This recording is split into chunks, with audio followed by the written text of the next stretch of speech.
guess I could if you want me to. All right, I got Christmas gifts here. Great. Courtesy of Panini. Bless you, Marvin. So this is the special Caitlin Clark chronicled 100 card set, and it's the book Caitlin Clark. You got the Time magazine. You have to open his up because I want to keep mine in mint condition. I don't know. I mean, I'd rather You don't have keep it to in do the nothing, box. Tom. you don't. I mean, that's Seton kind of. I think it's meant to not be opened, even though the No, cards it's are meant to be inside. open. Open and looked at. No, it's meant to be open, looked at. But I'm going to keep mine wrapped. I'm going to keep mine wrapped too, since I'm getting a pie in the face. That's Phoenix Mercury guard Sophie Cunningham. And she just said what everyone's been thinking, but nobody had the guts to say out loud. Anyone arguing Caitlin Clark isn't the face of the WNBA is, in her exact words, dumb as shit, not mistaken, not misguided, dumb as shit. And here's what makes this moment so significant. Sophie didn't have to say this. She gains nothing from it. She's not on the Indiana Fever. She doesn't financially benefit from Caitlin Clark's success. If anything, speaking this truth puts her at odds with veteran players who've been in the league longer and feel they deserve that recognition. But she said it anyway, because the evidence has become so overwhelming that staying silent felt like participating in a lie. And the evidence? It dropped during the holidays when nobody was paying attention. Panini, one of the most respected names in sports collectibles, released a 100-card set dedicated exclusively to Caitlin Clark's rookie season. The price point, $85 per box. Target's entire pre-order inventory sold out within hours. Dan Patrick, a sports media legend with 3 decades of experience watching card booms and busts, received his copy and his immediate instinct was, don't open it, keep it sealed, because this is going to be worth serious money. Let me be clear about what just happened. A trading card company created an entire chronicle around one WNBA player, priced it at premium rates during the most competitive shopping season of the year, and the market responded by throwing money at it so fast retailers couldn't keep it in stock. That's not hype. That's not manufactured buzz. That's the invisible hand of the market making a very visible statement about Caitlin Clark's actual value. If you believe the story behind the story matters, if you're tired of watching people pretend reality isn't reality, smash that like button right now. It tells us we're on the right track with this investigation. So let's talk about what Panini actually put in this collection, because the details reveal everything about how they're positioning Caitlin Clark in the broader sports landscape. 100 total cards, 32 cards per box across 8 packs, 50 cards dedicated exclusively to her WNBA rookie season with the Indiana Fever, 10 lifestyle cards showing her off the court. And here's where it gets interesting. Exclusive autographs and ultra-rare color blast inserts that collectors are already projecting could be worth hundreds of dollars individually if you pull the right variant. This isn't some standard rookie card release. Panini didn't just include Caitlin Clark in a broader WNBA set. They created a standalone product where she is the entire value proposition. That's the kind of treatment usually reserved for LeBron James, Tom Brady, or Shohei Ohtani. Not WNBA rookies, not even veteran WNBA stars. One player, one season, 100 cards, and the market said yes. We'll pay premium prices for that. Now, trading card companies don't make these decisions lightly.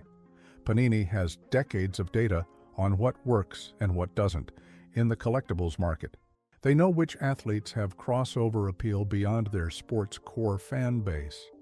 They know which releases will sell and which will sit on shelves gathering dust.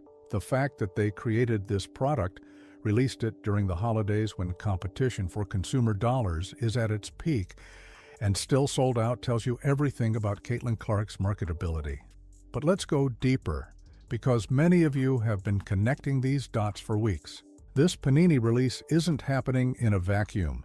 It's happening after a rookie season, where television ratings for Fever games were consistently 3 to 4 times higher than games without Caitlin Clark.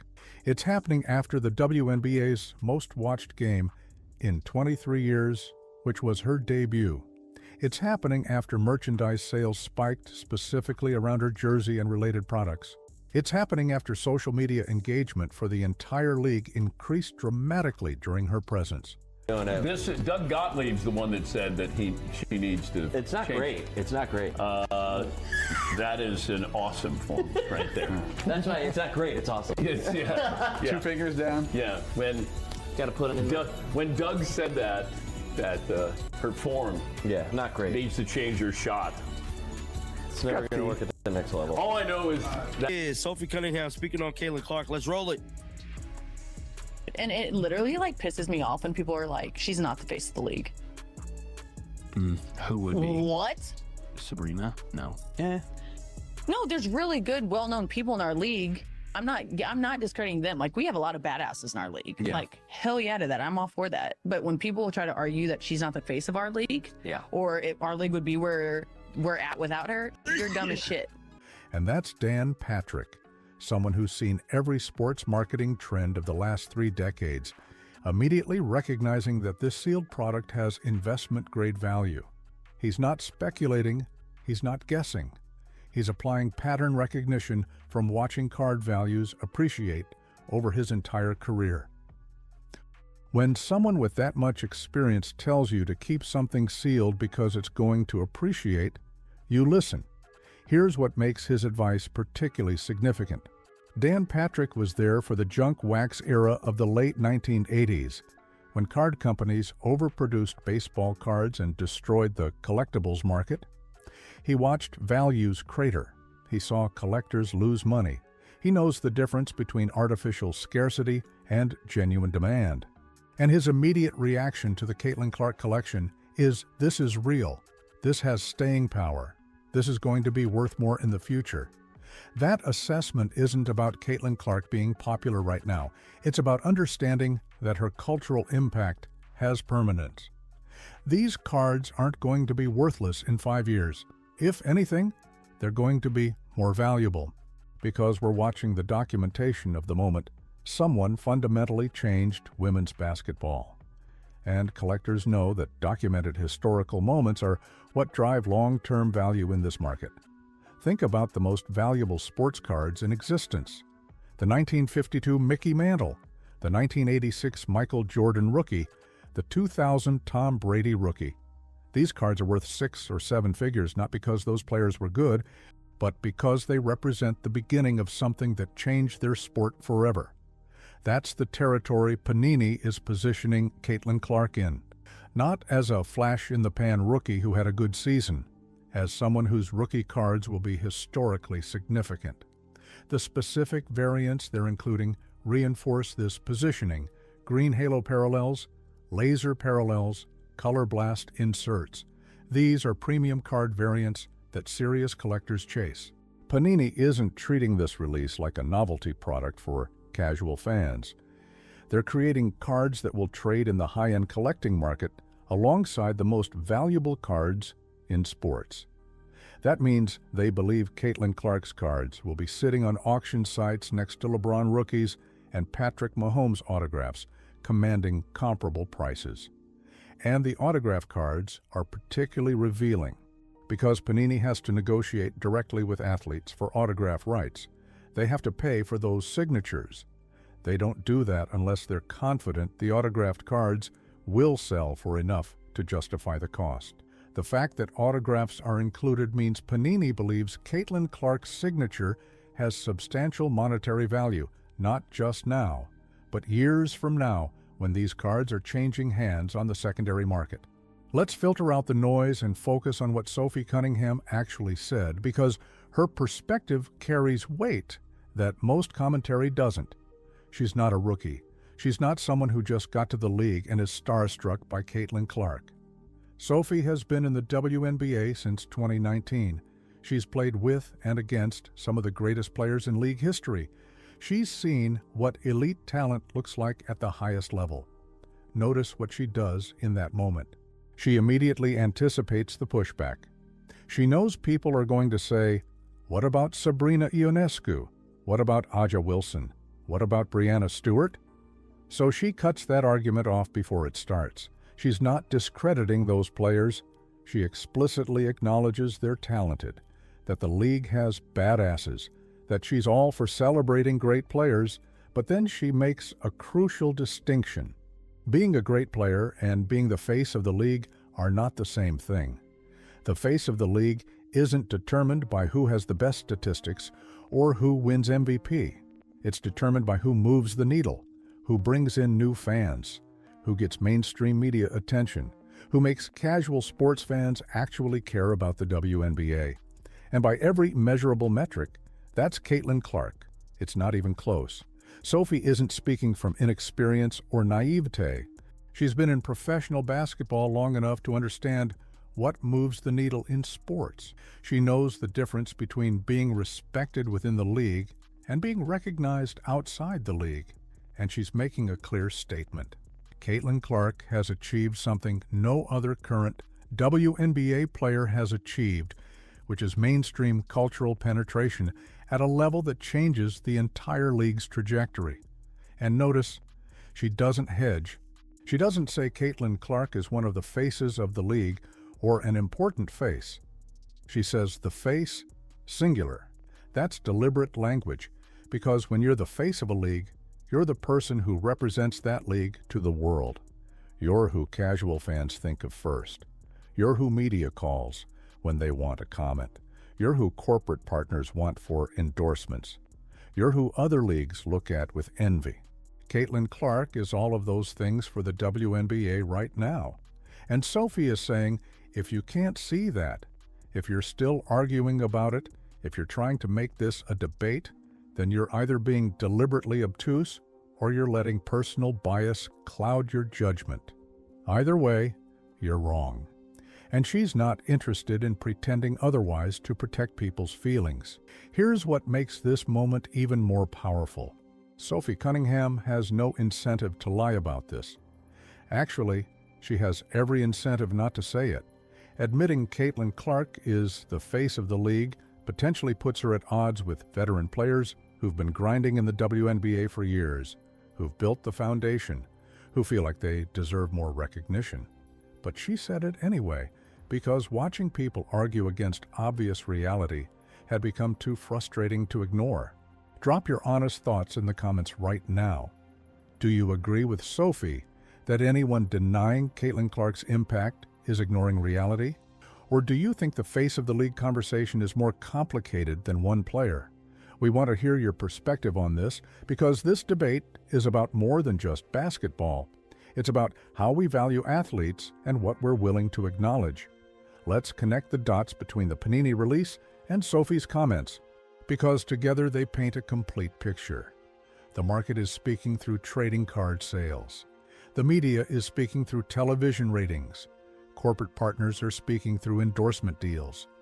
And now, players within the league are speaking through unfiltered commentary. They're all saying the same thing. Caitlin Clark has fundamentally changed the equation for women's basketball, but here's where it gets complicated.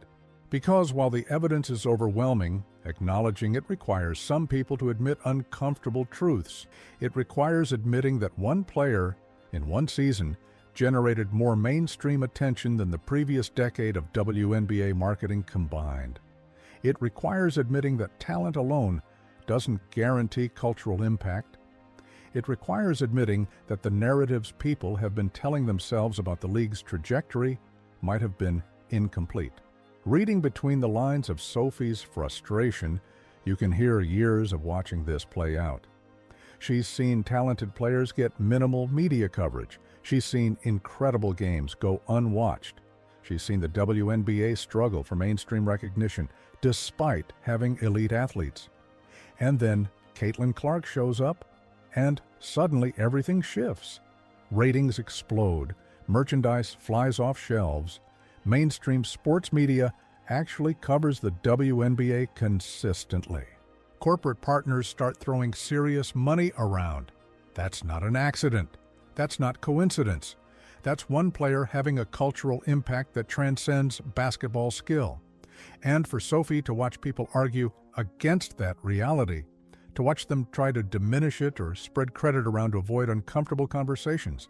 That's what's making her say, people are dumb as shit for pretending otherwise. It like pisses me off when people are like, she's not the face of the So league. that's Sophie Cunningham, man. Speaking about Caitlin Clark being the face of the league. Want to know you guys' thoughts down in the comment section right now. Happy holidays to everybody. Try to put out some content later today and throughout the week. Probably chill out as we get. So everybody gets one. Wow. Yeah. Yeah, here's my one. Nice. My dog is going to love this. This is awesome. Everybody gets one. Now, Love it. question. Should we not unwrap them? I would not unwrap it if I were you. Yeah. You keeping these, you keeping it in mint the package? condition. I am. You are? Yeah. You're a collector. I am a collector. You are. Yeah. Ultra rare This color is blast. so. This is what Panini does. They do things different, better than anybody. Maybe if somebody wants. And that's the WNBA community having the same debate we're having right now, but with even more at stake. Because for players in the league, this isn't just about giving credit where it's due. It's about their salaries, their endorsement opportunities, their long-term career prospects. If Caitlin Clark's presence is driving revenue growth, that theoretically benefits everyone, but only if the league and its partners are willing to acknowledge where that growth is coming from and distribute the benefits accordingly. Let's talk about what this Panini collection represents for Caitlin Clark's long-term brand value, because the implications go beyond this season. Trading cards have been a reliable indicator of athlete marketability for decades. The players who get premium card releases, who have variants that sell for hundreds or thousands of dollars, those are the players who have staying power, the players who transcend their sport, the players who become cultural touchstones. Think about who else gets this treatment in basketball. It's LeBron, Kobe, Jordan. In football, it's Mahomes and Brady. In baseball, it's Ohtani and Judge.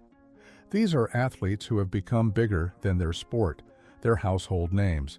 They're people your parents know, even if they don't watch sports regularly.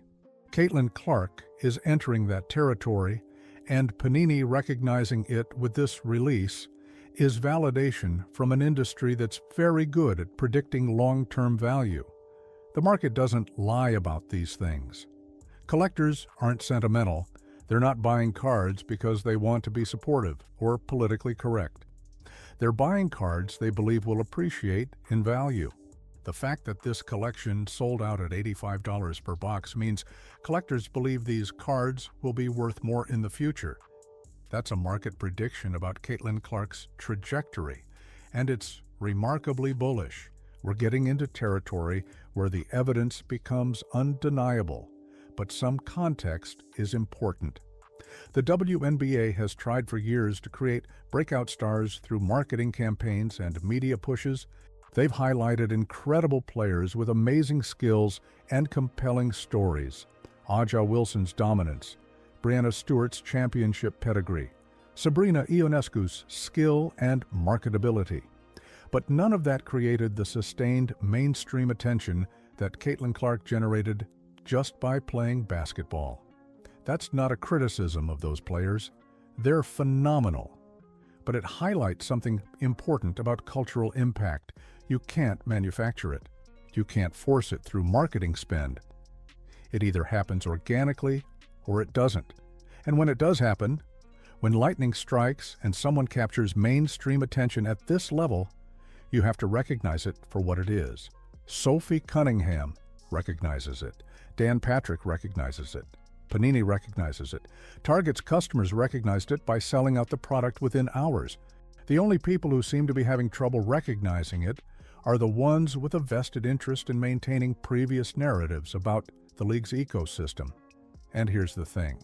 Both things can be true simultaneously. Caitlin Clark can be the face of the league, and other players can be incredibly important. Aja Wilson can be MVP, and Caitlin Clark can still be driving disproportionate attention and revenue. The league can need multiple stars and still have a clear hierarchy in terms of cultural impact. These aren't contradictions. They're just accurate descriptions of a complex reality. The problem is when people frame this as an either-or situation. Either Caitlin Clark is the face of the league, or other players are equally important. That's a false choice designed to avoid uncomfortable conversations. The truth is messier and more nuanced, but it's also more honest. If you're getting value from this analysis, if you want to see more content that digs into the business side of the WNBA and doesn't shy away from difficult conversations, hit that subscribe button and turn on notifications. Because we're going to keep following this story as it develops, and trust me, this is just the beginning. The next video is going to explore what happens when the market's valuation of Caitlin Clark starts influencing contract negotiations and salary cap discussions. You're not going to want to miss that. Sophie Cunningham said what needed to be said. The Panini release proved what needed to be proven. The market has spoken with overwhelming clarity. Caitlin Clark is the face of the WNBA, and anyone still arguing otherwise isn't engaging with reality. They're engaging with the reality they wish existed, which is a very different thing. That's where we are. That's what the evidence shows. And that's why Sophie Cunningham is fed up with the debate. Keep those notifications on, drop your thoughts below, and we'll see you in the next one.